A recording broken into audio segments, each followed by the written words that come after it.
जय श्री कृष्णा। मित्रों, आज की इस प्रस्तुति में हम आपको श्रीमद् भगवद गीता की प्रथम अध्याय के 10वें श्लोक की व्याख्या की जानकारी देने का प्रयास कर रहे हैं। तो चलिए शुरू करते हैं। अपर्याप्तं तदस्माकं बलं भीष्माभिरक्षितं पर्याप्तं त्विदमे तेषां बलं भीमाभिरक्षितम्।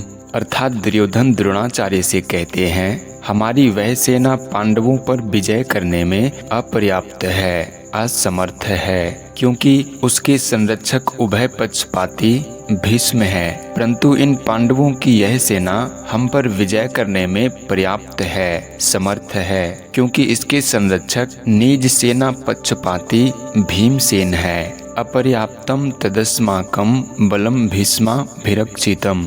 मित्रों, अधर्म अन्याय के कारण दुर्योधन के मन में भय होने से वह अपनी सेना के विषय में सोचता है कि हमारी सेना बड़ी होने पर भी, अर्थात पांडवों की अपेक्षा 4 अक्षौहिणी अधिक होने पर भी पांडवों पर विजय प्राप्त करने में है तो असमर्थ ही। कारण कि हमारी सेना में मतभेद है, उसमें इतनी एकता, संगठन, निर्भयता, निसंकोचता नहीं है जितनी कि पांडवों की सेना में है। हमारी सेना के मुख्य संरक्षक पितामह भीष्म उभय पक्षपाती हैं, अर्थात उनके भीतर कौरव और पांडव दोनों सेनाओं का पक्ष है। वे श्री कृष्ण के बड़े भक्त हैं। उनके हृदय में युधिष्ठिर का बड़ा आदर है, अर्जुन पर भी उनका बड़ा स्नेह है। इसलिए वे हमारे पक्ष में रहते हुए भी भीतर से पांडवों का भला चाहते हैं। वे ही भीष्म हमारी सेना के मुख्य सेनापति हैं। ऐसी दशा में हमारी सेना पांडवों के मुकाबले में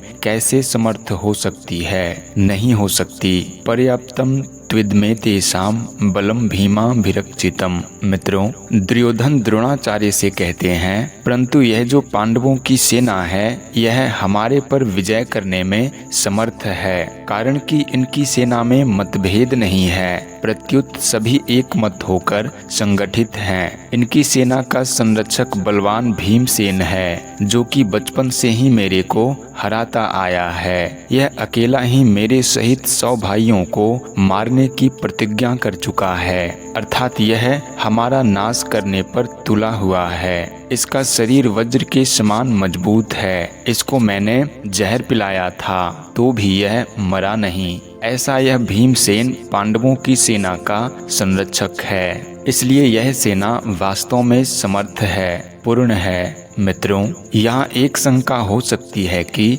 दुर्योधन ने अपनी सेना के संरक्षक के लिए भीष्म जी का नाम लिया, जो कि सेनापति के पद पर नियुक्त हैं, परंतु पांडव सेना के संरक्षक के लिए भीमसेन का नाम लिया, जो कि सेनापति नहीं है। इसका समाधान यह है कि दुर्योधन इस समय सेनापतियों की बात नहीं सोच रहा है, किंतु दोनों सेनाओं की शक्ति के विषय में सोच रहा है कि किस सेना की शक्ति अधिक है। दुर्योधन पर आरंभ से ही भीमसेन की शक्ति का, बलवत्ता का अधिक प्रभाव पड़ा हुआ है, अतः वह पांडव सेना के संरक्षक के लिए भीमसेन का ही नाम लेता है। विशेष बात मित्रों, अर्जुन कौरव सेना को देखकर किसी के पास न जाकर हाथ में धनुष उठाते हैं, पर दुर्योधन पांडव सेना को देखकर द्रोणाचार्य के पास जाता है और उनसे पांडवों की व्यूह रचना युक्त सेना को देखने के लिए कहता है। इससे सिद्ध होता है कि दुर्योधन के हृदय में भय बैठा हुआ है। भीतर में भय होने पर भी वह चालाकी से द्रोणाचार्य को प्रसन्न करना चाहता है, उसको पांडवों के विरुद्ध उकसाना चाहता है, कारण कि दुर्योधन के हृदय में अधर्म है, अन्याय है, पाप है। अन्यायी पापी व्यक्ति कभी निर्भय और सुख शांति से नहीं रह सकता, यह नियम है। परंतु अर्जुन के भीतर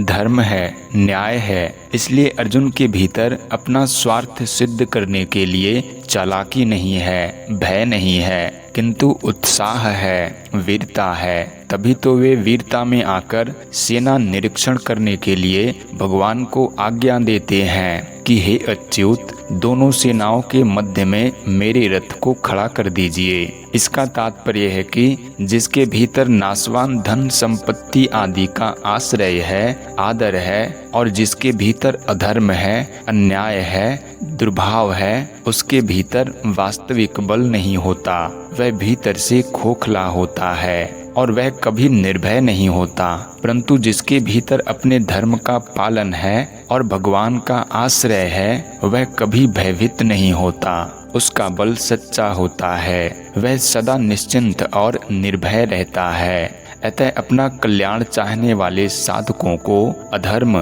अन्याय आदि का सर्वथा त्याग करके और एकमात्र भगवान का आश्रय लेकर भगवत प्रीत्यर्थ अपने धर्म का अनुष्ठान करना चाहिए। भौतिक संपत्ति को महत्व देकर और संजोगजन्य सुख के प्रलोभन में फंसकर कभी अधर्म का आश्रय नहीं लेना चाहिए, क्योंकि इन दोनों से मनुष्य का कभी हित नहीं होता, प्रत्युत अहित ही होता है। मित्रों, अर्जुन ने अस्त्र शस्त्रों से सुसज्जित नारायणी सेना को छोड़कर निशस्त्र भगवान श्री कृष्ण को स्वीकार किया था और दुर्योधन ने भगवान को छोड़कर उनकी नारायणी सेना को स्वीकार किया था। तात्पर्य है कि अर्जुन की दृष्टि भगवान पर थी और दुर्योधन की दृष्टि वैभव पर थी। जिसकी दृष्टि भगवान पर होती है उसका हृदय बलवान होता है, क्योंकि भगवान का बल सच्चा है। परंतु जिसकी दृष्टि सांसारिक वैभव पर होती है उसका हृदय कमजोर होता है, क्योंकि संसार का बल कच्चा है।